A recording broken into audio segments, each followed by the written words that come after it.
Muy buenas noches, sean todos bienvenidos a una transmisión más de Inconmovibles.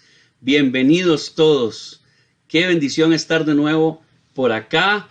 Hoy tenemos una sesión preciosa, la sesión número 11 de este estudio bíblico sobre generalidades de la Biblia, y hoy tenemos por delante 7 libros preciosos que tienen que ver con las cartas paulinas. Ya la primera parte de esta enseñanza nos la regaló el pastor Francisco Valverde la semana anterior en una magistral presentación que nos hizo sobre las cartas paulinas, y hoy vamos a ver los 7 libros que nos restan del Nuevo Testamento que tienen que ver con las cartas paulinas. Pero antes de entrar en materia, pues quiero saludar a todos los que están ya conectados. Voy a revisar por acá el monitor que tengo aquí. Dice que está por acá Sergito Herrera, bienvenido Sergio. Gaudia Alvarado allá desde Guatuso, Alejandra Sancho, el pastor Luis Paulino Valverde Jiménez, Rebeca Rojas que nos acompaña ya desde Tronadora de Tilarán, el pastor Francisco Valverde que está como siempre con nosotros acompañándonos, Katia Navarro que ha servido también como salmista de Inconmovibles. Bienvenida Katia allá en Alajuela. María Elena Villarreal que se une con nosotros desde la zona de Acerrí, la salmista Alejandro Sancho Vargas, que va a tener hoy una presentación preciosa, una adoración preciosa. Ya ella está lista por allá en su casa para acompañarnos. Tenemos también, mi esposa Adriana Ramírez que nos acompaña, por supuesto, como siempre. Kenneth Chávez, me imagino que está por allá con su esposa Carmelita y sus 2 bellos hijos. Mi hijo José David Cascante Ramírez, que también está con nosotros. Nuevamente les doy la bienvenida a todos. Espero que estén por ahí preparados con su libreta de apuntes. Espero que tengan a la mano su lapicero, su lápiz, su Biblia. Y por supuesto, ya lo saben, siempre ya eso se volvió tradición. Una bebida, la que ustedes quieran. Ya sea agüita, ya sea que ustedes quieran por ahí un tecito, un chocolate, un agua dulce o cafecito, ¿verdad? Que es lo mejor que en mi caso yo puedo tomar. Y como les dije, tenemos 7 libros por delante preciosos, así que no vamos a darle más largas al asunto porque realmente el tema es bastante amplio en lo que tenemos que aprender esta noche. Pero algo importante que yo quiero hablarles es que este ministerio, así como la canción que tuvimos antes de iniciar, este ministerio, más allá de buscar que usted se llene de conocimiento de Dios y de su palabra, nuestra intención siempre va a ser que usted se llene de Dios, que usted tenga ese conocimiento de la palabra, pero que a través de ese conocimiento el Espíritu Santo le haga crecer, el Espíritu Santo le haga madurar, el Espíritu Santo le llene de la verdad de Dios que es Jesucristo, y a través de esa verdad nosotros podamos ser cada día mejores cristianos, vivir una vida cristiana de mayor plenitud, una vida cristiana de mayor testimonio y poder ser luz en medio de las tinieblas, poder alumbrar en medio de todos aquellos que están necesitando hoy ser alumbrados por la luz de Cristo, como nos enseñaba el pastor Francisco Valverde Vindas el domingo anterior en una predicación preciosa. Tenemos que alumbrar, y esa es la consigna de Inconmovibles, que nosotros podamos a través del estudio de la palabra crecer cada día más, ser transformados por medio del Espíritu Santo a la imagen de Cristo cada día más, y poder reflejar al Señor Jesucristo en medio de todos aquellos que lo necesitan. Así que yo le invito para que usted se ponga cómodo, que usted tome todas las notas que necesite tomar y podamos hoy tener este estudio. Y como les decía, no vamos a dar más largas al asunto. Hoy tenemos la sesión número 11 con las cartas paulinas, la parte número 2, iniciando desde el libro de Colosenses. Anótelo ahí si usted está anotando. El libro de Colosenses es con el que vamos a iniciar en esta bella noche de viernes 6 de noviembre del año 2020. Y el trasfondo del libro de Colosenses, podemos decir respecto a esto que la iglesia de Colosas fue probablemente fundada por Epafras. Nosotros vemos eso en el capítulo 1, versículo 7 de este libro, y también usted puede leer parte de ello en el capítulo 4 también de este mismo libro de Colosenses, como resultado de la obra de Pablo en Éfeso propiamente, que por ahí tenemos una referencia de ello en el capítulo 19 del libro de los Hechos. Con Pablo ahora bajo arresto domiciliario en Roma, Epafras lo visitó y le habló de herejías que estaban acosando a los colosenses. Entonces Pablo decide escribir esta carta para advertir en contra de aquellas falsas enseñanzas que por una parte estaban oscureciendo la majestad y la gloria del Señor Jesucristo. Eso lo leemos en el capítulo 1 y en el capítulo 2 de este hermoso libro a los colosenses, y que por la otra también, por otra parte, introducían el ascetismo dentro de la iglesia. Después, ya cuando veamos la enseñanza que tenemos por delante, después de que terminemos generalidades de la Biblia, que vamos a ver doctrina bíblica, vamos a aprender un poquito acerca del ascetismo. Pueden leer acerca de eso en el capítulo 2 del libro de Colosenses. La falsa enseñanza era una mixtura de judaísmo ceremonial y de teosofía oriental, es decir, se juntaron algunas doctrinas por ahí que tenían que ver con el judaísmo, que tenían que ver con filosofía teológica oriental, y se oponían a la simplicidad y a la libertad del evangelio y a la unión vital con Cristo Jesús, el Señor resucitado, y era probablemente una forma temprana de gnosticismo. Y estos son cosas importantes que debemos tener en consideración, mi amado hermano, porque aunque esta carta fue escrita en el siglo I, todavía hasta nuestros días siguen presentándose manifestaciones de este tipo de gnosticismo, de este tipo de doctrinas en la iglesia de nuestros tiempos. El autor es el apóstol Pablo. No vamos a ahondar respecto al autor porque ya la semana anterior, en la parte número 1 de esta enseñanza de Cartas Paulinas, el pastor Francisco Valverde Vindas dio una enseñanza amplia sobre Pablo y sobre su obra misionera y su obra apostólica a los gentiles, y lo que refiere también a cada una de sus cartas. La fecha en que fue escrito el libro a los colosenses se dice, y es lo más aceptado, que está alrededor del año 60 al 61 después de Cristo, aproximadamente el mismo tiempo en que Pablo le escribió a los Efesios. Entonces, por ahí algunos eruditos consideran que las cartas fueron escritas casi al mismo tiempo y Pablo las envió también con el mismo mensajero. Los destinatarios, podemos decir que en este caso son los cristianos que se encontraban en la iglesia de Colosas, a unos 160 kilómetros al este de Éfeso, y un lugar que Pablo nunca había visitado personalmente, así como usted lo está escuchando. De eso tenemos referencia en el capítulo 1, en el capítulo 7 y en el capítulo 2 de esta carta a los colosenses. Al parecer también los creyentes de Colosas se reunían al menos en dos casas diferentes. Las de las ninfas, que usted puede leerlo eso en el capítulo 4, y de Filemón, que también era una de las casas donde ellos se reunían. La carta de Pablo a Filemón menciona una iglesia que se reunía en su casa. Eso lo vemos en el capítulo 2 del libro de Filemón. Y además que vivía en Colosas, queda sugerido por las menciones de Arquipo en el capítulo 4 y también en Filemón entre el capítulo 1 y el capítulo 3, y Onésimo también en el capítulo 4 de este libro. El propósito del libro a los colosenses.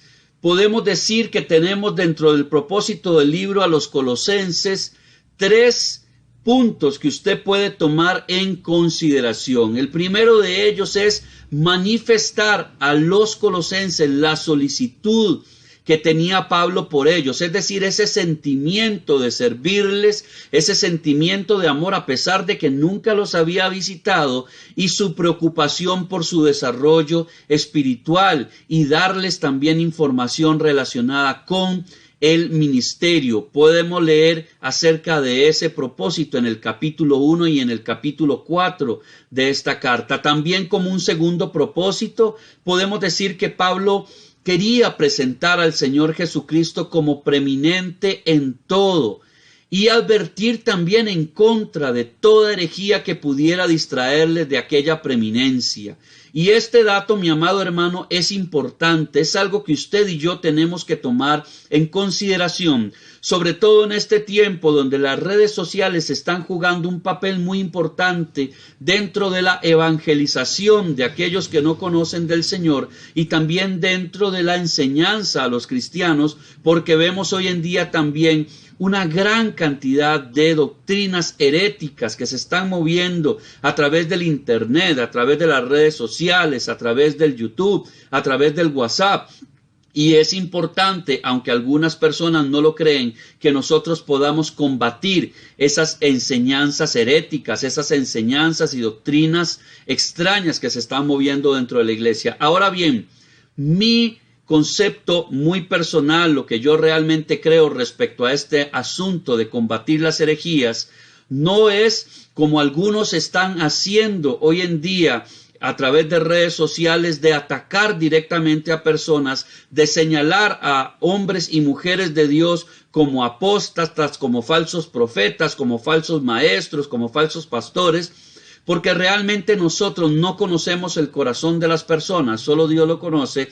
Y en todo caso le voy a decir una cosa, a veces se toma la enseñanza de alguien o porque alguien se equivocó en una enseñanza o piensa diferente a nosotros y ya se le quiere tachar en redes sociales de falso maestro y hasta le apedreamos virtualmente, si se puede decir así. Pero yo sí considero que debemos luchar contra las falsas enseñanzas, contra toda herejía que se está tratando de diseminar en la iglesia del Señor. ¿De qué manera? Predicando la verdad, haciendo esto que estamos haciendo hoy en día, haciendo estudios exhaustivos de la palabra de Dios, estudios serios que cada uno de nosotros pueda meterse y profundizar dentro de lo que el Señor quiso dejarnos a través de su palabra, y por medio de ello también predicar la verdad. Y cuando nosotros predicamos la verdad, entonces todas aquellas falsas enseñanzas son descubiertas y el Espíritu Santo puede actuar en aquellos que han estado quizá caminando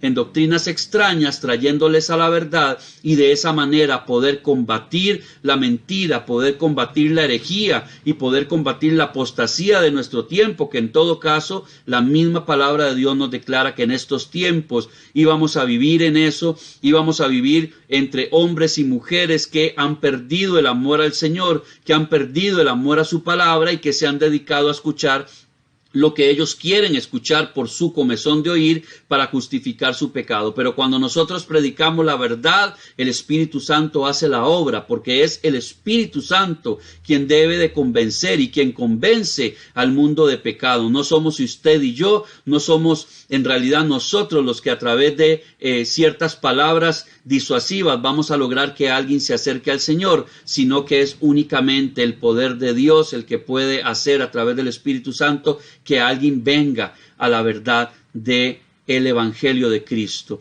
Y como tercer propósito también Pablo quería alentar a los colosenses a vivir una vida en santidad. Eso podemos leerlo entre el capítulo 3 y el capítulo 4 y es algo, mi amado hermano, que no podemos tampoco nosotros dejar de lado en nuestros días. Definitivamente usted y yo tenemos una necesidad tremenda de seguirnos alentando a vivir en santidad, a vivir en lo que Dios nos llama a vivir a través de su palabra, en seguir predicando aquello que es pecado sin cambiar el nombre, sin llamar bien a lo que está mal, sin llamar enfermedad a lo que es pecado, sin llamar tampoco modas aquello que Dios declara que no es correcto delante de su presencia. Y definitivamente usted y yo tenemos que seguir buscando la santidad del Señor, a pesar de que el mundo siga creyendo que estamos locos, siga creyendo que estamos pasados de moda, siga creyendo que somos retrógradas, siga creyendo que somos personas que no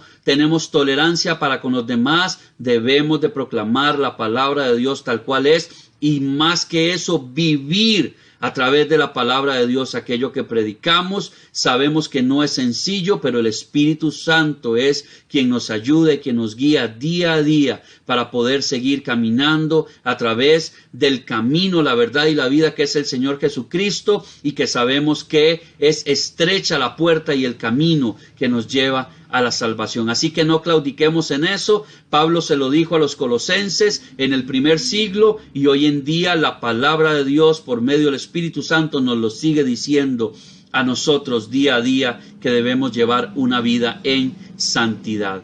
Rasgos singulares que podemos encontrar de este libro de Colosenses. Bueno, podemos decir como primer rasgo singular que esta carta es la más cristológica de las cartas de Pablo, es decir, es la que más trata sobre el Señor Jesucristo y contiene la más clara imagen de la Biblia acerca de la preeminencia de el Señor Jesucristo. Eso lo vemos en el capítulo 1, desde el versículo 14 hasta el versículo 22. También, como un segundo rasgo singular, la carta a los Colosenses contiene la más intensa advertencia de la Biblia contra los peligros de la filosofía humana. Eso está en el capítulo 2. Y eso no es poca cosa, mi amado hermano, porque hoy en día hay personas, incluso cristianos, que andan buscando en la filosofía del mundo, en la sabiduría del mundo, entendimiento de muchas cosas. Y debemos tener presente que, como lo declara el capítulo número 1 de Proverbios en el versículo 7, el principio de la sabiduría es el temor de Jehová. Usted y yo podemos encontrar en la Biblia todo aquello cuanto necesitamos para llevar una vida correcta, una vida incluso no solamente cristiana, sino también una vida común y corriente, una vida secular. Podemos llevarla apropiadamente si nosotros nos vamos al conocimiento, a la sabiduría que adquirimos a través de la palabra de Dios, y no solamente a través de los salmos y los proverbios, sino a través de toda la palabra de Dios, que, como ya lo he dicho, hay una frase del doctor Armando Alducin que me gusta mucho, que dice que la Biblia es más actual que el periódico de mañana, y esa es una realidad que nosotros no podemos obviar. Y entonces podemos entender a través de la Biblia los peligros que deja precisamente el buscar la sabiduría humana y la filosofía humana, que lleva a tantos peligros, a tanta desgracia, y sobre todo nos puede empujar a caminos de pecado. Y otro de los rasgos singulares que encontramos en esta carta a los Colosenses es la más breve forma de bendición de Pablo, característica de sus últimas cartas. Aparece aquí por primera vez en el capítulo 4, pero también lo podemos ver en la primera y segunda carta a Timoteo y en la carta a Tito. Y con esto cerramos lo que refiere la carta a los Colosenses, y vamos a entrar ahora de lleno también a primera y segunda de Tesalonicenses. La primera y segunda carta a los Tesalonicenses es lo que vamos a ver a partir de este momento, para que usted lo anote por ahí donde usted está tomando notas. El trasfondo de la primera carta a los Tesalonicenses, podemos ver en ello que Pablo ministró en Tesalónica durante alrededor de un mes en su segundo viaje misionero. Eso podemos leerlo en el capítulo 17 del libro de los Hechos de los Apóstoles. El ministerio tuvo gran éxito, y aunque los judíos incrédulos agitaron a los gentiles también incrédulos, lo que tuvo como resultado final que Pablo abandonase la ciudad de noche y se dirigiera hacia Berea. Usted puede leer acerca de ese acontecimiento en el capítulo 17 del libro de los Hechos. Los judíos tesalonicenses, que eran hostiles hacia Pablo, lo siguieron incluso a Berea y causaron problemas también allí, de modo que Pablo prosiguió su camino hasta la ciudad de Atenas. Luego Pablo se sentía preocupado por los creyentes que había dejado detrás de sí en Tesalónica, de modo que envió a su hijo amado, a su pupilo Timoteo, para que los visitara. Podemos leer acerca de ello en el capítulo 3. Y mientras que Pablo prosiguió hacia Corinto, donde Timoteo se reunió luego con él. Eso también podemos leerlo en el capítulo 3 de esta primera carta a los tesalonicenses y en el capítulo 18 del libro de los Hechos. Y Timoteo dio un informe gozoso del crecimiento espiritual y la firmeza de aquellos creyentes de Tesalónica y del amor de ellos hacia Pablo. Entonces Pablo escribe esta carta para expresar su gozo por el buen informe que recibe de Timoteo, para alentarlos también en su crecimiento espiritual y para responder a la pregunta que le habían hecho acerca de lo que sucedería a los cristianos que murieran. Eso está en el capítulo 4. Entonces Pablo les aclara qué es lo que va a ocurrir cuando usted y yo como cristianos gozamos de la muerte. Así como lo escucha, gozamos de la muerte porque para nosotros, como el mismo Pablo lo declara, el vivir es Cristo y el morir es ganancia. La fecha y lugar en la que es escrita esta carta primera a los tesalonicenses se tiene como mayor creencia que es alrededor del año 51 después de Cristo, poco después que Timoteo se reuniera con Pablo en Corinto, haciendo de ella la segunda carta más antigua de las cartas de Pablo después de que escribiese la carta a los Gálatas. Los destinatarios, podemos decir acerca de ello, que son los cristianos que se reunían en Tesalónica, que eran principalmente gentiles, aunque habían también entre ellos algunos judíos helenistas. Eso podemos leerlo en el libro de los Hechos, en el capítulo 17. Su ciudad, la ciudad de Tesalónica, era la estación central y ciudad la ciudad mayor de la vía Ignacia, que era la carretera romana que conectaba los mares Adriáticos y el mar Egeo. Ahora, Pablo estableció allí 3 iglesias: Filipos, Tesalónica y Berea, a lo largo de esta carretera. Imagínense qué belleza la obra misionera de Pablo, cómo se extendió en ese viaje misionero que él realizó para poder a lo largo de esa vía establecer esas 3 congregaciones. El propósito de la primera carta a los tesalonicenses, bueno, tenemos por acá 6 puntos que vamos a sacar acá como propósito de esta carta. El primero es encomiar a los tesalonicenses por su firmeza en medio de la persecución. Pablo realmente les da palabras de admiración, porque a pesar de ser perseguidos, ellos han permanecido firmes en el evangelio que se les ha enseñado. Lo segundo es defenderse contra las críticas acerca de su conducta durante su estancia en Tesalónica, ya que algunos quisieron poner en mal el actuar de Pablo, pero él se defiende acerca de estas críticas, y usted puede leer acerca de ello en el capítulo 2. Otro propósito que tiene Pablo al escribir esta carta es explicar su ausencia acerca de estar con ellos allá en Tesalónica, también explicar la visita que les va a hacer Timoteo en ese momento en que les va a entregar la carta, y dar también instrucciones sobre la vida personal y la vida corporativa, la vida comunal como creyentes, que es algo que debemos tomar en consideración y que está entre el capítulo 4 y el capítulo 5 de esta primera carta a los tesalonicenses. Y como último propósito, también Pablo quiere explicar acontecimientos relacionados con la segunda venida del Señor Jesucristo entre los capítulos 4 y 5, como ya lo habíamos mencionado.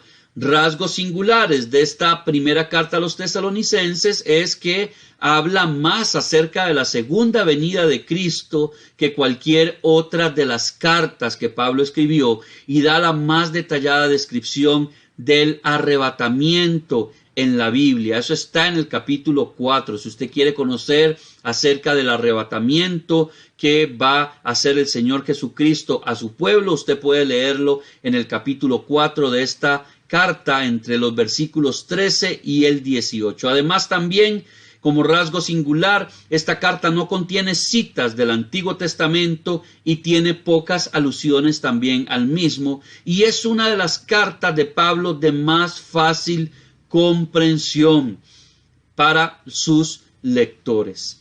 Luego, por su parte, vamos a irnos ya a la segunda carta a los tesalonicenses para que usted lo anote por ahí. Podemos decir de esta segunda carta, de su trasfondo, que en la primera carta, como lo decíamos, Pablo había escrito tocante al papel de los creyentes fallecidos en el arrebatamiento y acerca del terrible día del Señor, lo que se llama la gran tribulación, que seguiría al arrebatamiento.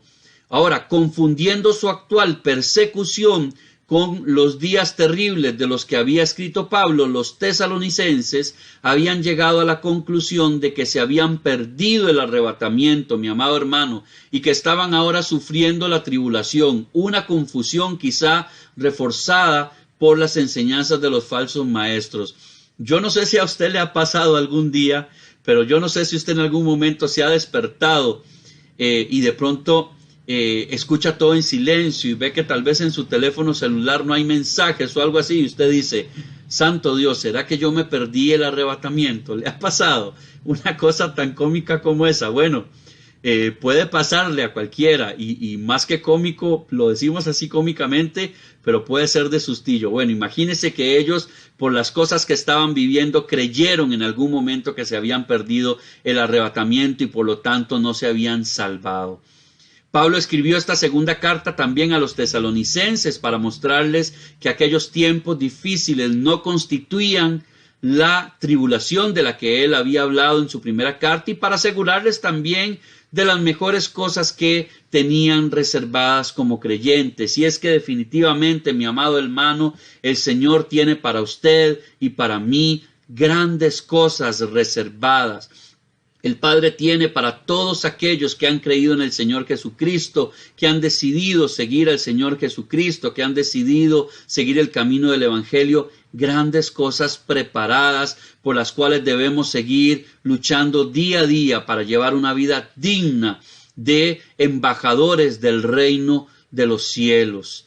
La fecha y lugar en que fue escrita esta carta también se dice que es alrededor del año 51 después de Cristo, desde la ciudad de Corinto, de 1 a 3 meses después de que Pablo escribiese la primera carta. Los destinatarios ya lo leímos y lo dijimos, en la primera carta a los tesalonicenses, es a todos aquellos creyentes que se encontraban en las congregaciones de Tesalónica y que fue llevada por el pupilo de Pablo, su hijo amado Timoteo. El propósito de esta segunda carta a los tesalonicenses, podemos decir como primer propósito que fue asegurar a los creyentes de Tesalónica que la tribulación no estaba ya en marcha.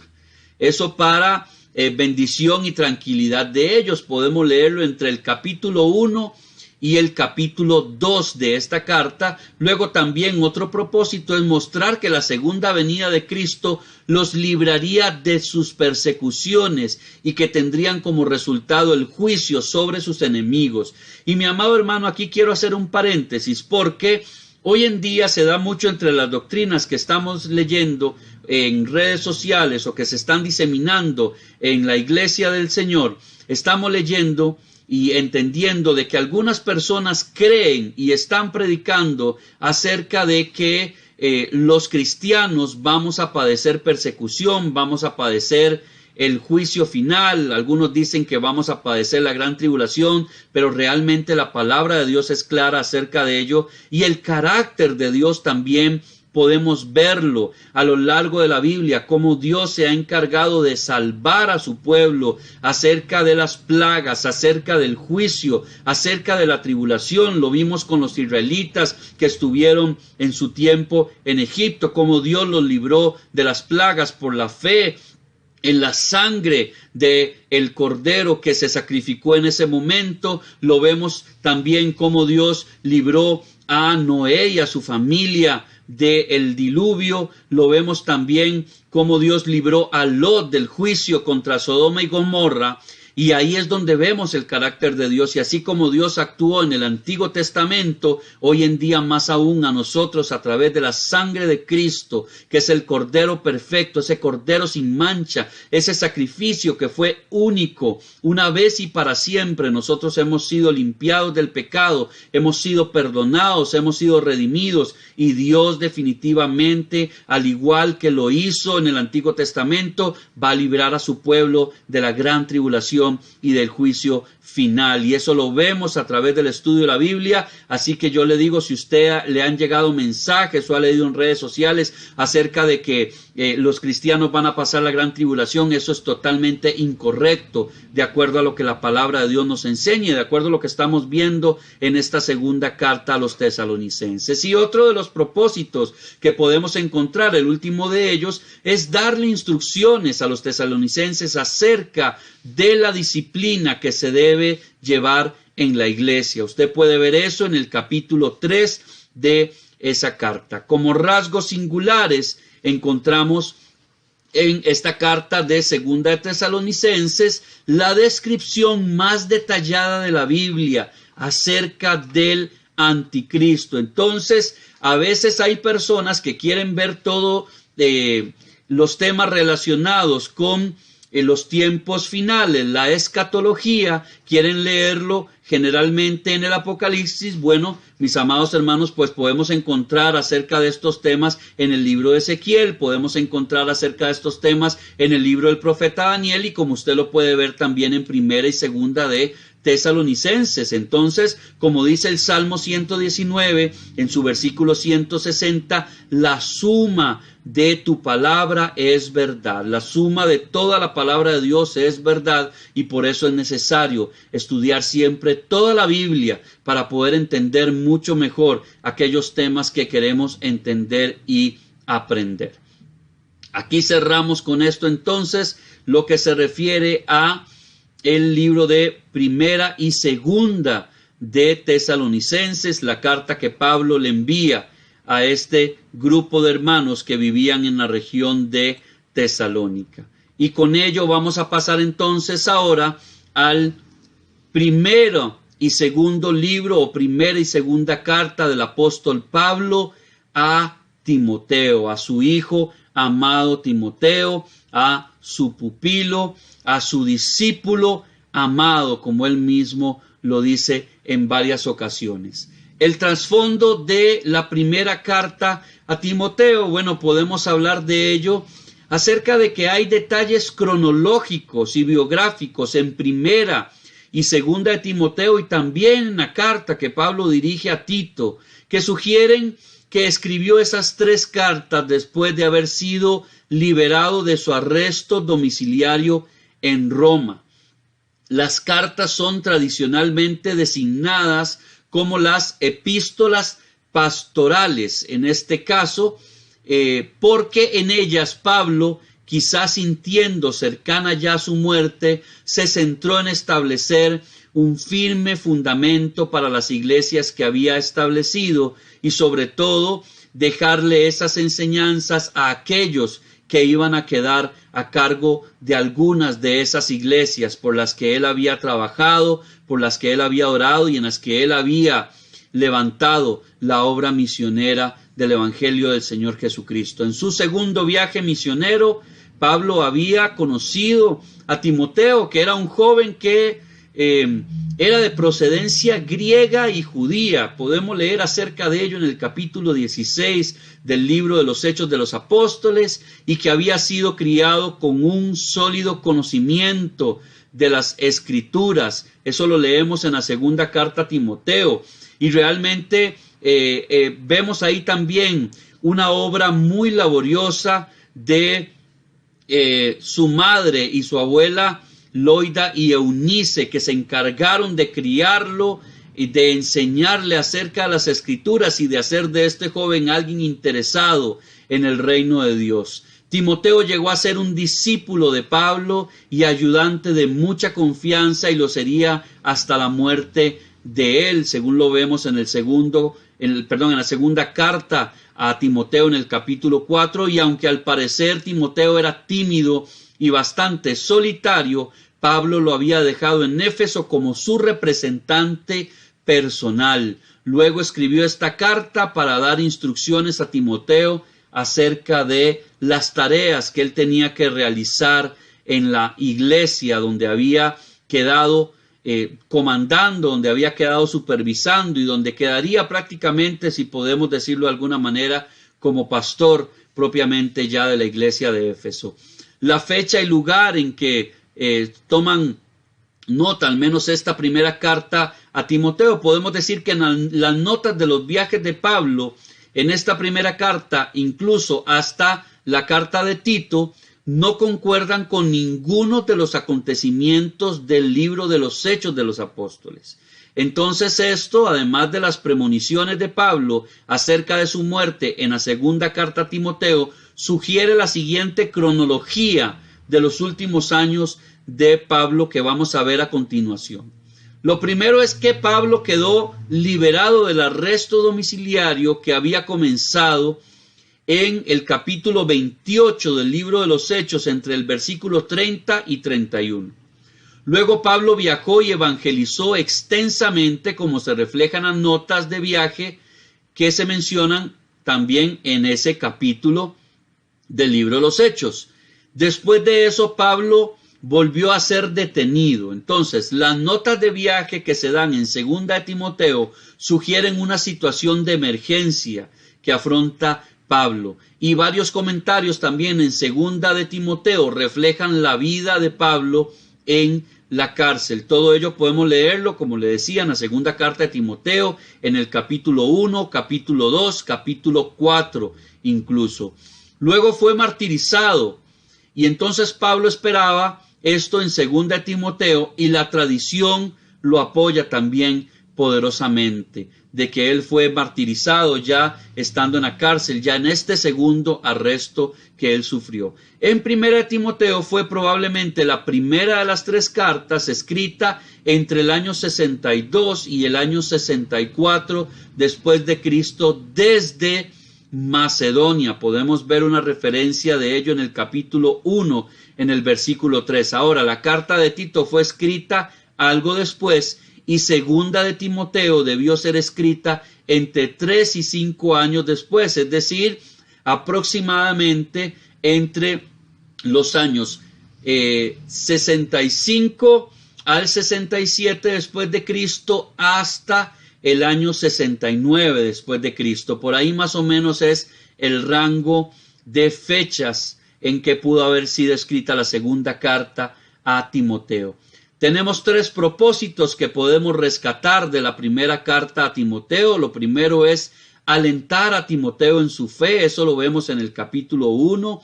Pues como habíamos dicho, era una persona realmente tímida, y Pablo quería alentarle para que su fe se acrecentara. También instruirle acerca de cuál debía ser la organización de la iglesia, y eso es algo muy importante que nosotros aún en nuestros días tomamos en consideración para las estructuras eclesiásticas, cómo debe dirigirse la iglesia, cómo debe gobernarse, si puede decirse de esa manera, una congregación, y está bien detallado en esa primera carta a Timoteo entre el capítulo 2 y el capítulo 3, y luego también entre los capítulos 4 y 6, Pablo quiere instruir a Timoteo acerca de su conducta personal. Y mi amado hermano, esas instrucciones que Pablo le da a Timoteo deben ser también instrucciones que nosotros como cristianos hoy en día debemos abrazar, debemos estudiar detalladamente y debemos pedirle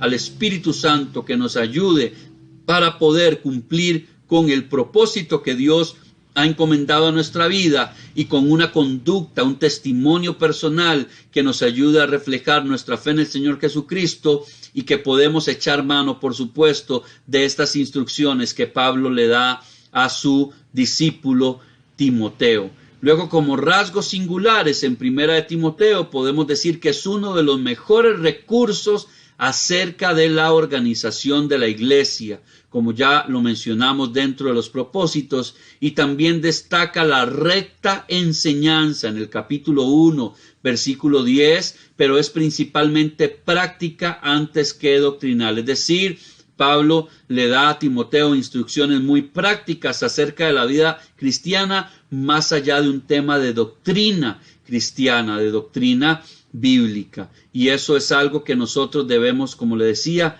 considerar para nosotros mismos como reglas a seguir, reglas éticas, reglas morales, reglas cristianas a seguir, más hoy en día donde el mundo está tan perdido, donde el mundo sigue más bien, en vez de reglas morales, lo que cada quien piensa, lo que cada quien cree. Como dicen ellos, yo no me meto con nadie, nadie se meta conmigo, yo hago y deshago a mi antojo, y vemos realmente un tiempo de mucha inmoralidad, de mucha perversión, es lo que se está viviendo, tachado de tolerancia, tachado de legalidad. El mundo, como la misma palabra de Dios lo declara, está diciéndole a lo malo bueno y a lo bueno malo, pero nosotros debemos seguir permaneciendo firmes en las enseñanzas de la palabra y en lo que Dios ha dispuesto para cada uno de nosotros como creyentes, como sus hijos, porque eso es al final de cuentas lo que somos, hijos que tenemos que dar un testimonio de ser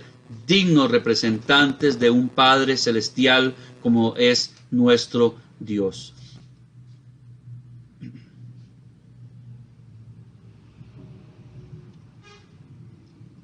Vamos a permitirme un segundo por acá. Ahora sí. En segunda de Timoteo, vamos a verlo ahora, el trasfondo de esta segunda carta que le escribe Pablo a su discípulo Timoteo. Podemos decir que después de escribir su primera carta, Pablo dejó Corinto, se fue con Tito y se embarcó rumbo a Creta, donde dejó a Tito para que cuidase la iglesia que estaba establecida allí en la ciudad de Creta, la iglesia de los cretenses, y eso lo podemos leer en la carta a Tito en el capítulo 1. Luego Pablo regresó bien a Grecia, bien a Asia Menor, desde donde escribió la carta a Tito. Luego de esto, con Trófimo y Erasto, se dirigió a Nicópolis, donde tenía la intención de pasar el invierno. Eso lo leemos en la carta a Tito en el capítulo 3. Dejó a Trófimo enfermo en Mileto y dejó a Erasto en Corinto. Luego volvió a Troas para una breve visita y fue arrestado allí en la ciudad de Troas, parece que en la casa de Carpo donde se alojaba, y de allí fue llevado a la ciudad capital del Imperio Romano, a la ciudad de Roma. Su arresto fue tan repentino que no tuvo tiempo de recoger sus artículos personales, lo que incluía también sus libros, sus pergaminos y un capote que él dejó allí en esa ciudad, y lo leemos en el capítulo 4 de esta segunda carta a Timoteo. En la mazmorra donde estaba, con una temperatura constante de 13 grados centígrados, mi amado hermano. Si usted hoy ha estado sintiendo frío y estos días atrás que ha estado haciendo frío, bueno, imagínese, no hemos bajado de 16 grados centígrados acá en la ciudad de San José de Costa Rica, y Pablo se encontraba a 13 grados centígrados de una temperatura promedio y sin nada en qué ocupar su tiempo. Entonces Pablo necesitaba esos artículos personales, por lo cual escribió esta carta para pedir también a Timoteo que se los llevase. Y aquí hay algo que quiero rescatar, se lo escuché el otro día en una predicación, una enseñanza muy preciosa del doctor Samuel Pérez Millos, a quien algunos que me conocen saben que admiro y sigo bastante, acerca del hecho de la relevancia de este pedido que le hace Pablo a Timoteo, porque Pablo le está pidiendo, entre las cosas, que le recoja los libros y los pergaminos. Es decir, un hombre que es totalmente enseñado en la palabra de Dios, un hombre que conocía al dedillo las escrituras, que enseñaba las escrituras, un hombre que escribió tanta carta a diferentes congregaciones y también a sus discípulos, cartas totalmente impregnadas de doctrina bíblica, esencial para la vida cristiana, le pide a Timoteo que le traiga sus pergaminos y que le traiga sus libros. ¿Para qué? Para seguir aprendiendo, para seguir creciendo, para seguirse llenando cada día más de la palabra de Dios. Y eso es un ejemplo que usted y yo debemos de tener siempre presente, más allá de la angustia, más allá de la tribulación, más allá de las situaciones que estemos viviendo, más allá de lo aprisionados que nosotros podamos sentirnos de alguna manera.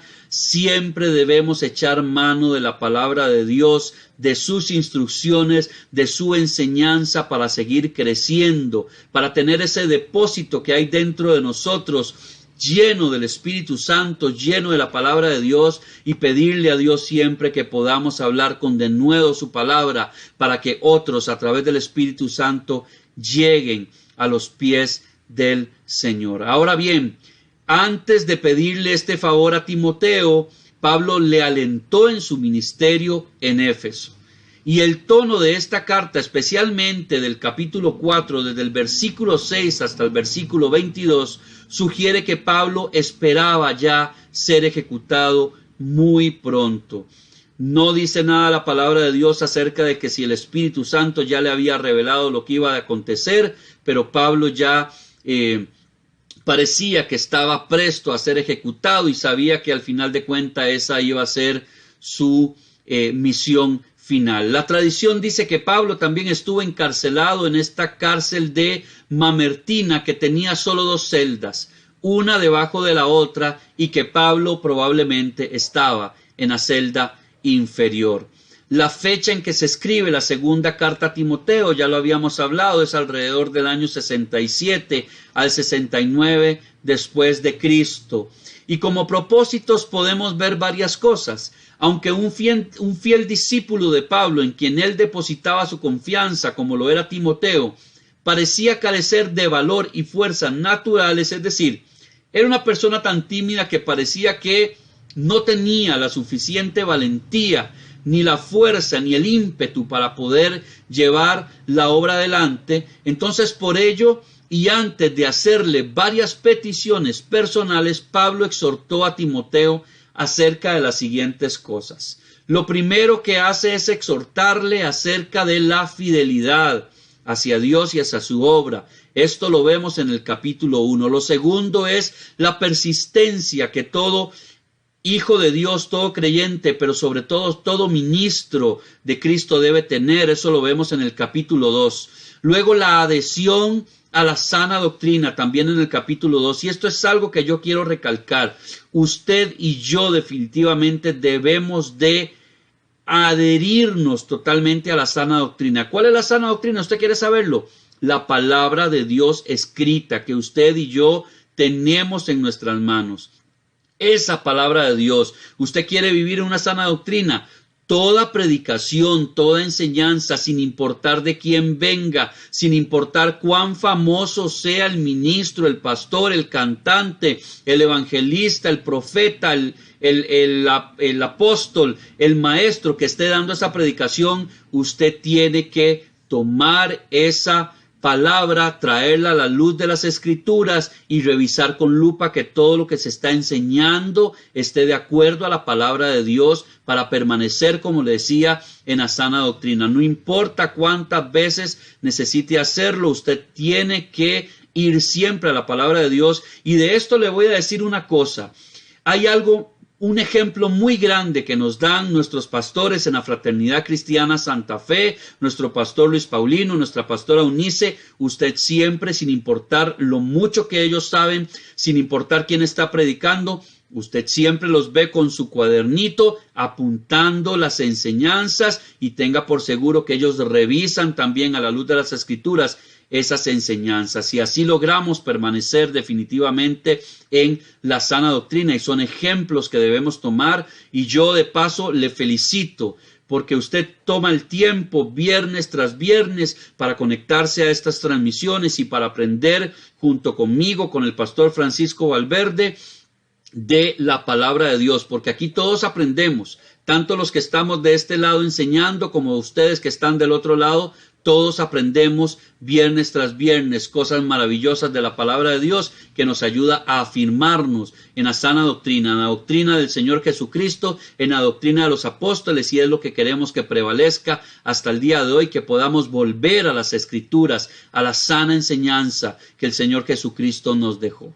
Luego, dentro de los propósitos también podemos ver el peligro de la apostasía, y esto es algo que debemos tener con mucha cautela hoy en nuestros días, porque se confunde también algunas enseñanzas entre lo que es herejía y lo que es apostasía. Hay una gran diferencia entre eso y debemos de ser muy cuidadosos. Yo puedo decirle así a primera mano sin profundizar mucho de ello, porque más adelante, cuando veamos ya el estudio bíblico sobre doctrina bíblica, doctrinas esenciales de la Biblia, vamos a conocer la diferencia entre herejía y apostasía, pero de primera mano puedo decirle que la herejía son cosas que están basadas en la palabra de Dios, pero que contradicen algunos de los preceptos que la palabra de Dios enseña con nuevas enseñanzas. Es decir, nos quieren hacer creer que algo que la palabra de Dios dice es diferente a lo que está diciendo. Eso es una herejía. Y una apostasía es negar lo que la palabra de Dios enseña, negar doctrinas esenciales de la palabra de Dios. Quiero por aquí leer un comentario que nos está haciendo el pastor Francisco Valverde Vindas. Dice: es muy importante apegarse siempre a la palabra. Muchas veces nos confiamos en lo que nos dicen y no pensamos a la luz de la palabra de Dios. No lo pesamos a la luz de la palabra de Dios. Totalmente. Y eso es algo sumamente necesario. Y lo vemos en el capítulo 17 del libro de los Hechos, como los fieles creyentes de Berea, a pesar de que Pablo era un doctor de la ley, a pesar de que Pablo era, como él mismo lo dice, fariseo de fariseos, cada vez que Pablo les enseñaba algo, ellos luego se venían a las Escrituras a revisar que lo que Pablo les estaba enseñando era cierto. Y es que, mi amado hermano, mire, es muy sutil la línea entre la sana doctrina y la herejía, es muy sutil la línea entre la sana doctrina y la apostasía. Y nosotros debemos ser muy cuidadosos de no caer en esas doctrinas, porque a veces, por querer escuchar lo que nosotros queremos, por querer llenarnos de aquello que realmente nos hace sentirnos cómodos, y a gusto, a veces caemos en creernos enseñanzas que están totalmente alejadas de la palabra de Dios, y el enemigo también empieza a disfrazar algunas cosas que parecen verdad, pero que no lo son. Lo hizo Satanás cuando el Espíritu Santo llevó al Señor Jesucristo al desierto, usó la misma palabra de Dios para tratar de llevarlo por un camino que no era el correcto, pero el Señor Jesucristo, que también conocía muy bien la palabra, pudo defenderse a través de la misma palabra. Y eso es la relevancia que tenemos también del estudio bíblico, mi amado hermano, porque no crea que el enemigo va a venirse a presentar a usted para tentarlo con cosas que usted sabe que son pecado. No, el enemigo va a tratar de tergiversar la verdad de la palabra de Dios para tentarlo a usted con cosas, para hacer lo que usted se aleje del camino. El mismo Señor Jesucristo nos enseñó que el enemigo va a tratar de venir a buscar a confundir a los escogidos, a desviarlos del camino de la verdad, y por eso es necesario que usted y yo aprendamos, manejemos, estemos llenos en nuestro depósito espiritual de la palabra de Dios para poder identificar incluso aquellas cosas que a veces parecen bonitas, imágenes y frases que usted y yo vemos en redes sociales, que vemos en WhatsApp, que vemos en YouTube, que parecen muy bonitas, pero que realmente a la luz de la palabra de Dios no son correctas y pueden hacernos equivocar en el camino. Y lo lamentable de esto no es solo que nos equivoquemos en el camino, es que puede llevarnos a una condenación eterna en el infierno sin la salvación. Y luego, otro de los propósitos que Pablo quería darle a Timoteo en esta segunda carta precisamente dirigida a él, era hablarle acerca de su ministerio, del llamado que él tenía como discípulo, del llamado que él tenía ya luego de que Pablo fuese ejecutado, cómo Timoteo tenía que hacerse cargo de todo esto. Rasgos singulares que podemos aprender de la segunda carta a Timoteo. Bueno, podemos decir que, como la última carta de Pablo, escrita mientras esperaba la muerte, segunda de Timoteo es una carta muy personal. Ahora era el tiempo de la sinceridad y de la confesión. A Timoteo no le hace reprensión alguna, sino que lo exhorta con amor. Habla como un padre a punto de morir, le habla a su hijo alentándolo a persistir, a seguir adelante, a perseverar en todo aquello que le fue enseñado, en todo aquello para lo que fue preparado, y que probablemente, como usted y a mí nos ha pasado en algún momento, quizá Timoteo no se sentía todavía seguro de ello, y Pablo le alienta, Pablo lo respalda, Pablo casi que le da ese empujoncito a través de esta carta que él necesitaba para poder tomar valor y decir, bueno, esta es la misión, este es el propósito que Dios tiene conmigo, pues vamos hacia adelante de la mano del Señor.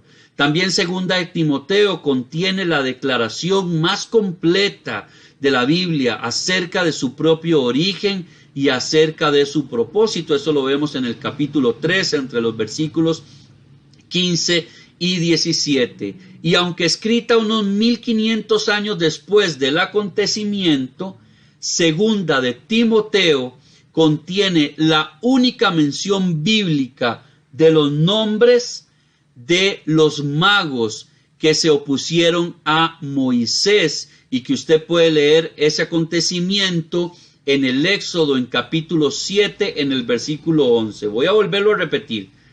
Esta carta fue escrita 1500 años después de que aconteciera este hecho, y es el único lugar en toda la Biblia donde se menciona el nombre de los magos que se opusieron a Moisés, según los acontecimientos que se ven en el capítulo 7 del libro del Éxodo. ¿Quieres saber cuáles son esos acontecimientos? Perfecto. Cuando termine el estudio, vaya, busque el capítulo 7 de Éxodo y léalo por usted mismo para que usted se entere de esa historia tan impresionante y de estos magos que se opusieron a Moisés en ese momento. Con esto terminamos lo que es primera y segunda de Timoteo, y vamos a pasar ahora a la carta que le escribe el apóstol Pablo a también su discípulo amado Tito.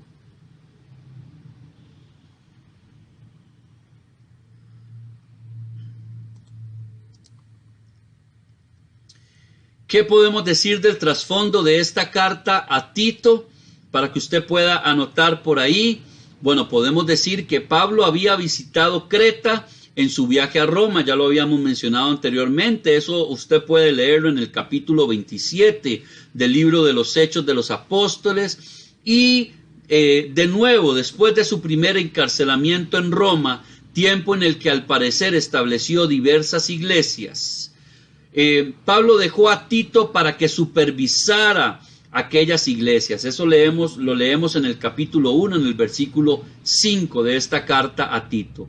Aunque los creyentes de Creta, los cretenses, procedían de una cultura muy distinta a la cultura judía, los judíos legalistas estaban haciendo grandes esfuerzos por influir en ellos. Y es que a lo largo del Imperio Romano, donde Pablo trató de establecer la obra después de su conversión, hubo muchos judíos que estaban tratando de buscar la manera de traerse al suelo la obra que Pablo estaba haciendo. Entonces, Pablo escribe esta carta para ayudar a Tito acerca de estas cuestiones en las que tienen oposición con los judíos y otras que tenían que ver con la iglesia propiamente que se había establecido en Creta, y que por supuesto también nos sirve hoy en día a nosotros, la iglesia del Señor en general, en cualquiera que sea el lugar geográfico donde se encuentre una congregación.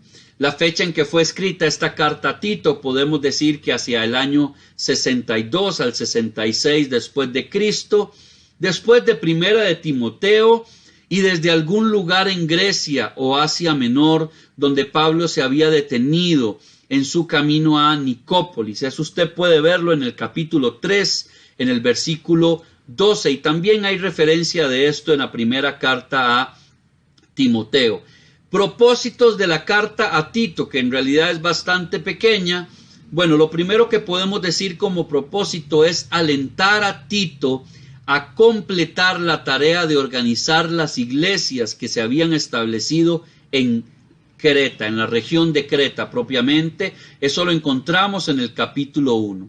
Luego, como un segundo propósito, podemos decir que trataba acerca de la enseñanza, de la doctrina y de la conducta en el ministerio entre el capítulo 2 y el 3, es decir, como decíamos, son cartas pastorales dirigidas a sus discípulos, así como lo hizo con Timoteo. Pablo también se toma el tiempo para hacerlo con Tito, de escribirle acerca de estas conductas que debe tener todo ministro del Señor Jesucristo y que deben ser abrazadas por todo aquel que quiera servir en el ministerio. Y como un último propósito también, Pablo quiere advertir a Tito acerca de los planes futuros y deseos que él, propiamente Pablo, tenía. Eso lo vemos en el capítulo 3. Rasgos singulares que nos encontramos en la carta a Tito. Podemos decir que se expone que la gracia de Dios no niega la necesidad de las buenas obras. Y eso podemos verlo también nosotros en el libro de Santiago, cuando Santiago declara tremendamente que la fe sin obras es muerta. ¿Y qué nos quiere decir con ello? Quiere decir que el hecho que nosotros seamos salvos por gracia, el hecho que nosotros ya no necesitemos de obras para la salvación, como todavía hay algunas denominaciones que siguen pregonando que las obras pueden ayudar a la salvación, o algunos dicen que las obras son las que nos llevan a la salvación, lo cual es totalmente contrario a las enseñanzas bíblicas. El hecho de que usted y yo no necesitamos de las obras para salvación, sí podemos decir que todos aquellos que hemos alcanzado por la gracia del Señor Jesucristo la verdad del Evangelio y que somos profesantes de la fe cristiana, necesariamente hay un impulso, un deseo en nuestro corazón de servir a los demás, de tener obras piadosas que demuestren realmente nuestra fe en amor a los demás, servir a aquellos que están enfermos, ayudar a aquellos que están padeciendo necesidad, visitar a los que están en las cárceles, llevarle alguna ayuda a aquellos que están pasando por situaciones difíciles y definitivamente usted y yo que conocemos de Cristo, del amor de Dios, que caminamos día a día o procuramos caminar dentro de lo que nos enseña el Evangelio, debemos tener en nuestro corazón ese deseo siempre por servirle a los otros, por poder llevarles a los otros sustento y demás. Y esas son las obras que Pablo está diciéndole acá a Tito, de que la gracia no niega precisamente esa necesidad que tenemos como cristianos de hacer buenas obras. Y este libro contiene descripciones clásicas de la gracia de Dios. Lo vemos en el capítulo 2 y también lo vemos en el capítulo 3. Pero destaca también las buenas obras de una manera muy semejante, como les decía, a como lo hace Santiago en su carta, que más adelante vamos a poder ver acerca de la carta de Santiago, o como se llama originalmente, el apóstol Jacobo, que fue hermano del Señor Jesucristo. Entonces no vamos hoy a entrar en esos detalles. También en esta carta a Tito, Pablo cita a Epiménides, que era un poeta cretense. Eso lo hace en el capítulo 1, en el versículo 12, y podemos tener una referencia comparativa de ello en el capítulo 17, versículo 28 de el libro de los Hechos de los Apóstoles, mi amado hermano. Y vamos a cerrar ya la enseñanza de esta sesión número 11 de Cartas Paulinas, la parte número 2, con la carta que dirige el apóstol Pablo también a Filemón. Una carta bastante interesante es la que vamos a pasar a ver en este momento.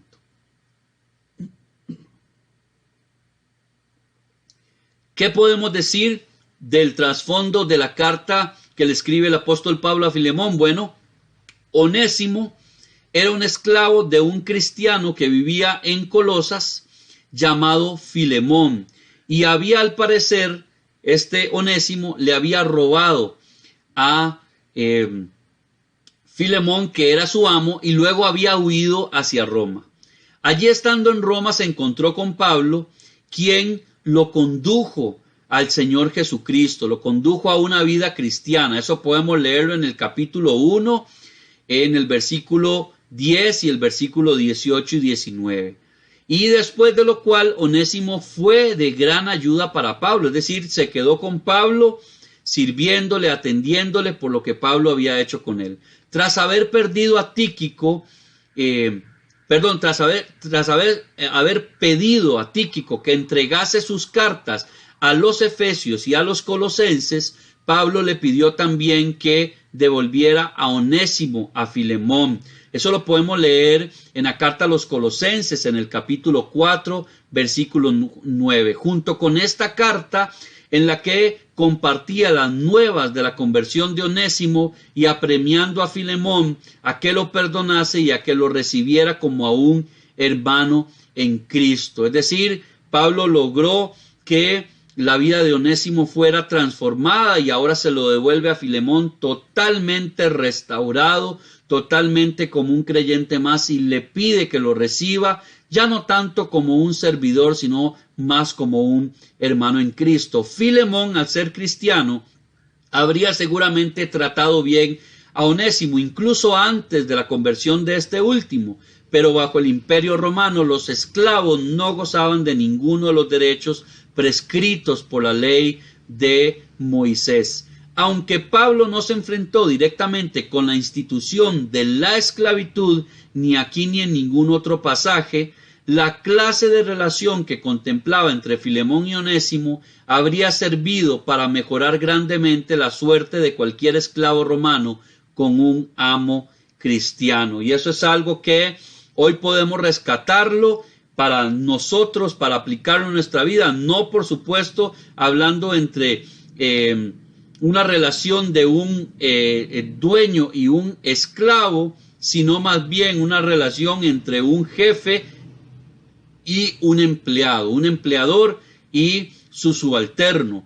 ¿Cuál debe ser el trato que nosotros los cristianos debemos darle si somos empleadores, si somos jefes, a los que están por debajo de nosotros dentro de un ambiente cristiano? Y cuál debe ser también el comportamiento de nosotros como cristianos ante cualquier jefe, cualquier empleador, sea o no que esta persona sea un creyente más. Y de aquí debemos tener claro que nosotros siempre como cristianos debemos dar el ejemplo en todo. No como pasa a veces en muchos casos, lamentablemente, escuchar a veces que algunos empleadores dicen, no, si es cristiano yo no lo empleo, porque a veces tal vez no se ha dado el testimonio que se debe dar. Yo le insto a usted para que usted y yo podamos ser empleadores o empleados realmente con un testimonio cristiano que sea digno y que haga incluso que nuestros compañeros o nuestros jefes o nuestros empleados, si no son creyentes, lleguen al conocimiento de la verdad de Cristo a través de nuestro testimonio, a través del trato que se les dé, un trato que sea justo, un trato que sea digno, de acuerdo a la ley, pero más allá incluso de la ley, de acuerdo a lo que la palabra de Dios nos enseña. La fecha y lugar en que fue escrita esta carta para Filemón, podemos decir que es alrededor del año 61 después de Cristo, durante el tiempo en que Pablo estuvo arrestado en Roma, según lo que declara el libro de Hechos de los Apóstoles en el capítulo 28. Y es el mismo tiempo que escribió también la carta a los Efesios y a los Colosenses. El destinatario, como decíamos, es Filemón. Es una nota personal a esta persona que tiene este nombre, probablemente un anciano en la iglesia que se reunía en su casa en la ciudad de Colosas. Era un hombre rico, conocido por su generosidad.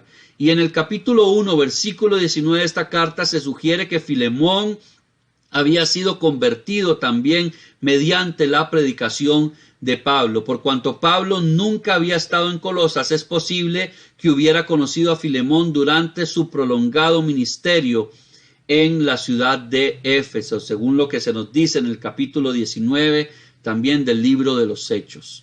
Tenemos dos propósitos de este libro de Filemón. El primero es elogiar a Filemón por su compasión hacia otros creyentes, lo vemos en el capítulo 1, y luego también como propósito recomendar a Onésimo, a Filemón, y pedirle su completo perdón y su restauración, que también lo podemos ver en el capítulo 1, entre los versículos del 8 al 21. Rasgos singulares que podemos encontrar en esta carta, podemos decir, bueno, lo primero, que Filemón es la única carta totalmente privada de las Escrituras, es decir, no fue una carta enviada para leerse en público, sino una carta enviada propiamente a una persona específica para su lectura privada y personal. Y también podemos decir que da un valioso atisbo de la vida social en los tiempos apostólicos. Así que, mis amados hermanos, con esto terminamos la enseñanza de la sesión de esta noche, la sesión número 11. Con esto terminamos también las cartas paulinas, tanto las cartas a las iglesias como las cartas pastorales o personales, y para la otra semana ya entrar a otra sesión más, la sesión número 12, donde vamos a ver cartas universales, iniciando por la carta a los hebreos. Pero no podemos cerrar tampoco esta sesión sin antes, como les dije al principio, tener la participación de nuestra amada salmista Alejandra Sancho Vargas, a quien estoy seguro que todos queremos muchísimo, que hemos visto la manera en que Dios se mueve cada vez que ella tenemos la bendición de que ministre a través de este ministerio de Inconmovibles. Así que yo le quiero dejar a usted con la participación de Ale, que ya se encuentra lista ya desde su vivienda en Paracito de Santo Domingo de Heredia, y yo le voy a dar el pase. Yo quiero pedirle a usted que se ponga cómodo. Ya usted, como puede ver, puede cerrar su cuadernito, puede tener ahí su lapicero, puede ponerse tranquilo y relajado para recibir lo que el Señor quiere hacer esta noche, el Espíritu Santo, por medio de la alabanza y la adoración que Ale trae para nosotros en este tiempo. Así que, Ale, el tiempo es tuyo, y que el Señor se glorifique a través de la música, de la alabanza y la adoración a su nombre. Bendiciones, amados hermanos de Inconmovibles. Un fuerte abrazo a la distancia. Gloria a Dios por su presencia, por este estudio bíblico. Gracias al Señor porque nos permite reunirnos para ser instruidos en su palabra y también poder adorarle en espíritu y en verdad.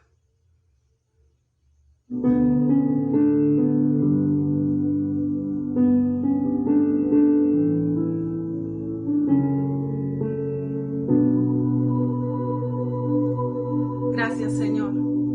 Ya los puedo sentir, los vientos de gloria del Espíritu Santo. Ya los puedo sentir, los vientos de gloria del Espíritu Santo.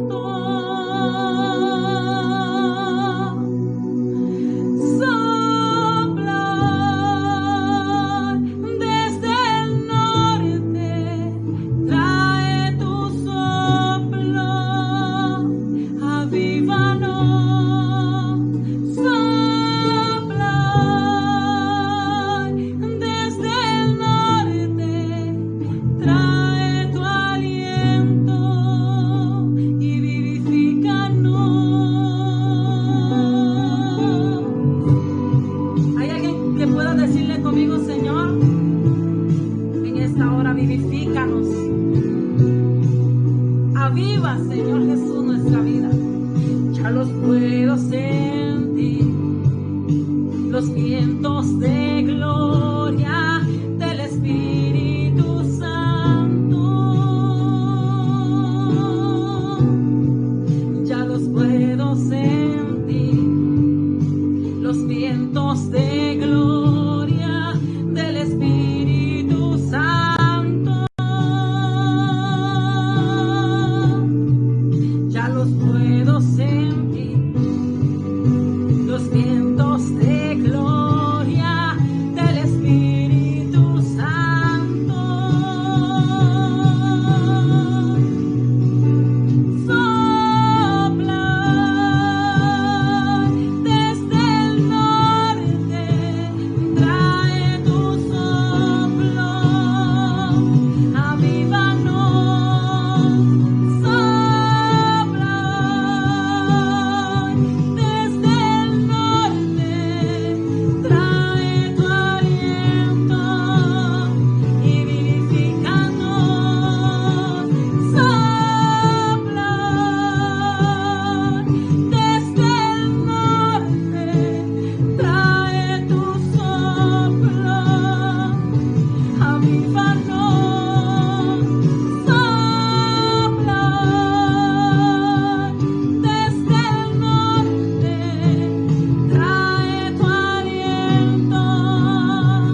nunca se agote.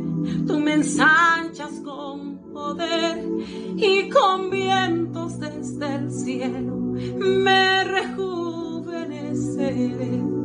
Vamos a decirle: Señor, ensancha mi territorio. Aquel llamado por el cual, Señor Jesús, hoy estoy activo en ti. Haz que sea fructífera en el reino, Señor Jesús. Yo quiero hacer tu voluntad. Yo quiero hacer, Señor Jesús, lo que tú digas que debo hacer, Padre.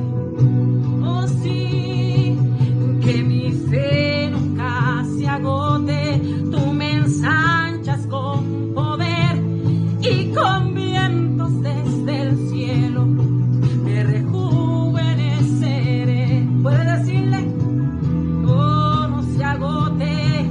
Tú me ensanchas con poder y con vientos desde el cielo me rejuveneceré. Sopla desde el norte, trae tu soplo, avívanos. Sopla desde el norte, trae tu aliento y vivifícanos. Sopla desde el norte, trae tu soplo, avívanos. Sopla desde el norte, trae tu aliento y vivifícanos.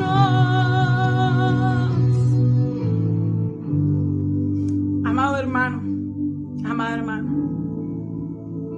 mientras que yo adoraba a Dios, el Señor me mostraba un cáncer, el cual era seco. Yo podía ver cómo ese cáncer se secaba, específicamente en un estómago. Yo no sé si alguien acá está pasando por un proceso. Yo no sé si es alguien que tiene un familiar con un proceso del que Dios habla en esta hora. Pero yo podía ver ese cáncer como Dios lo secaba. ¿Sabe, mi amado y mi amada hermana? El Señor no tiene al ministerio inconmovible solamente para que usted aprenda Biblia, sino para que usted sea activado en su gloria, para que los dones y el llamamiento en usted sea activado. Son tiempos de demostrar al mundo que el Dios que tenemos es grande y poderoso. Y no porque ellos necesiten, no porque Dios necesite ser demostrado, es porque nosotros somos los que necesitamos fortalecer nuestra fe. Yo le invito a que usted no solamente se conecte para un día más, sino que se conecte con el Padre.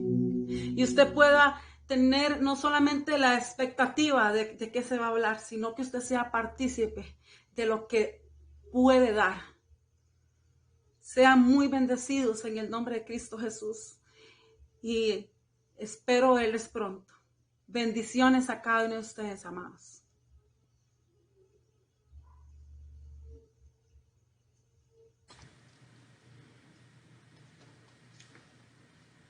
Definitivamente, donde está el Espíritu del Señor, ahí hay libertad.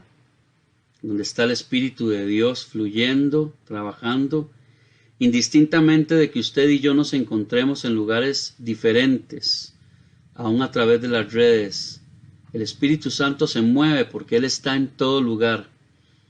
Él es omnipresente, omnisciente y omnipotente. Mi amado hermano, yo no sé a quién le haya llegado esa palabra, esa bendición, pero sí estoy seguro que eso viene de parte de Dios. Y como Ale lo declaraba ahora, este ministerio no es un ministerio únicamente para que usted aprenda más de la palabra de Dios. Es un ministerio para que usted pueda crecer, para que usted pueda ejercer los dones que Dios le ha dado, para que usted pueda meterse cada día más y más en la presencia de Dios, para que usted pueda santificarse más, para que usted pueda desarrollar el llamado que Dios ha hecho a su vida, el ministerio al que Dios le ha llamado. Y estas cosas que han pasado esta noche definitivamente es lo que siempre buscamos, que la presencia de Dios se glorifique donde quiera que usted se encuentre, que a través de estas enseñanzas usted pueda ser una nueva persona, que a través de estas enseñanzas cualquier roca pueda ser quebrantada y venga un espíritu nuevo, venga un corazón de carne vivificado a través de la verdad de Cristo, a través de su palabra, a través de su Espíritu Santo. No sé qué cosas puede estar pasando usted esta noche, yo no sé qué cosas puede usted estar afrontando, yo no sé si usted está pasando por tiempos de tribulación, yo no sé si usted se conectó de casualidad, yo no sé si usted se conectó por costumbre, porque no tenía otra cosa mejor que hacer. Yo no sé si usted dijo, bueno, voy a ver qué dicen hoy. Pero siempre nuestra intención es que a través de todas estas enseñanzas, el Espíritu Santo toque su vida, que le llene, que le sane, no solamente físicamente, sino emocionalmente, espiritualmente.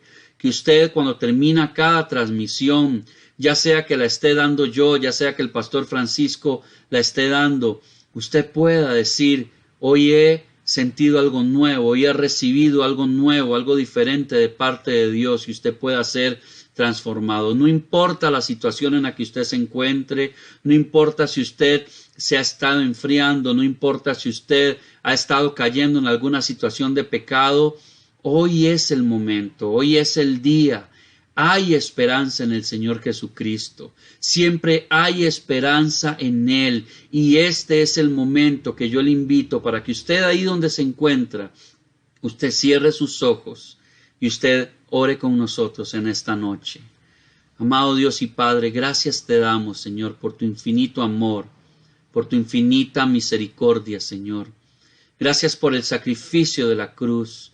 Gracias por la obra de Cristo, Señor, que nos ha redimido del pecado, que nos ha justificado, que nos ha hecho, Señor, nuevas criaturas, nuevas personas, que ha puesto en nosotros un corazón de carne, donde había un corazón de piedra. Gracias porque aquellos que hemos creído en el mensaje de Cristo, Señor, nos has dado el honor de ser hechos tus hijos. Padre, y hoy venimos pidiéndote perdón por todo nuestro pecado, Señor, por toda nuestra maldad, por toda nuestra infidelidad. Perdón, Señor, si hemos descuidado tu presencia. Perdónanos si hemos descuidado tu palabra, si hemos descuidado, Señor, el tiempo contigo. Perdónanos, Señor, si nos hemos enfriado. Perdónanos, Señor, porque sabemos que en nuestra imperfección todos los días cometemos pecado, cometemos errores. Pero hoy queremos encontrarnos contigo una vez más. Queremos, Señor, encontrarnos con la verdad de tu palabra. Queremos encontrarnos con tu Espíritu Santo, ser llenos de tu Espíritu Santo, ser transformados, Señor, para dar testimonio de tu gloria, para dar testimonio de tu verdad, Señor, para reflejar, Padre Santo, lo que tú eres en nosotros. Permítenos ser luz en medio de las tinieblas, Padre. Permítenos acercarnos cada día más a ti, avivar el fuego, Señor, de tu Espíritu Santo que has puesto en nosotros, Señor, y poder hacer tu obra, que es llevar tu evangelio, extender tu reino, Señor, y poder alcanzar a todos aquellos que hoy se encuentran perdidos. También permítenos, Señor, ser solícitos para llevar, Señor, un abrigo, Señor, para llevar alimento a aquellos que hoy están pasando necesidad, Señor, y que a través de ello aquellos que no te conocen puedan conocerte, Padre Santo, y proclamar que Jesucristo es el Señor, que tú eres real y que sigues siendo un Dios verdadero, un Dios de milagros, un Dios de proezas, pero sobre todo un Padre amoroso y fiel. Padre, te doy gracias por todos los que se han conectado en esta noche, Padre. Yo te pido que tú les bendigas, que bendigas su casa, que bendiga sus finanzas, que bendiga su trabajo, que bendiga su mesa, su alacena, para que nunca les falte, Señor, en el nombre de Jesús. Amén y amén. Si usted ya sea que ha estado en vivo en esta transmisión, o usted que lo ha visto en diferido, ya sea por el grupo de Facebook o el canal de YouTube, usted es la primera vez que se acerca a Dios o usted se ha reconciliado con Dios, mi amado hermano, yo le invito para que usted nos escriba o que usted busque a alguien de su confianza que pueda ayudarle en este proceso de restauración, que pueda ayudarle a acercarse más a Dios. Si usted es la primera vez que se acerca al Señor Jesucristo, usted puede encontrar en nosotros o en alguien más, en una congregación cerca de su casa, alguien que le dé la mano y le ayude a caminar una vida de rectitud, de acuerdo a lo que la palabra de Dios nos enseña, y le aseguro que no se va a arrepentir. La vida de por sí a veces tiene sus complicaciones, pero una vida sin Cristo definitivamente es mucho más difícil, y le instamos a que usted siga adelante, mi amado hermano. Gracias por habernos acompañado en esta sesión de esta enseñanza de hoy en Inconmovibles. Yo le invito para que usted, amado hermano, pueda congregarse, ya sea físicamente, si en su congregación están haciendo cultos presenciales, usted se congregue. Si usted no lo puede hacer, hágalo a través de las redes, pero apoye lo que están haciendo sus pastores, lo que están haciendo los ministros de su congregación y aquellos que son parte de la Fraternidad Cristiana Santa Fe. Los invitamos a que sigan congregándose con nosotros. Los invitamos para que usted se una a los tiempos de oración de lunes a sábado a las 5 de la mañana, que usted pueda acompañarnos mañana a las 7 de la noche en Hombres de Poder a través del Facebook de Hombres de Poder y de la Fraternidad Cristiana Santa Fe, que usted pueda acompañarnos el domingo en el auditorio de manera presencial, y los que no pueden hacerlo lo hagan también a través del Facebook, y de lunes a viernes todas las reuniones que tenemos entre semana. Y lo invito para que el próximo viernes a las 7 de la noche se unan con nosotros a la sesión número 12 de esta enseñanza sobre generalidades de la Biblia. Vamos a ver ya los libros, las cartas universales, empezando por la carta a los Hebreos. No se lo pierda. Muchas gracias por habernos acompañado. Es un honor para mí llegar hasta ustedes por este medio. Que el Señor les bendiga grandemente. Les amamos muchísimo, amados hermanos de Inconmovibles. Que tengan un hermoso viernes y un bendecido fin de semana. Que el Señor les bendiga. Hasta pronto, amados del Señor. Hasta pronto. Nos vemos. Que el Señor les guarde. Siendo en forma de Dios, vive toda la creación, de siervo servicio, hasta los sumos se humilla, sufrió la muerte en sumisión, horrenda muerte en una cruz. Su amor le hizo descender a servir al pecador. Gracias sin igual, Cristo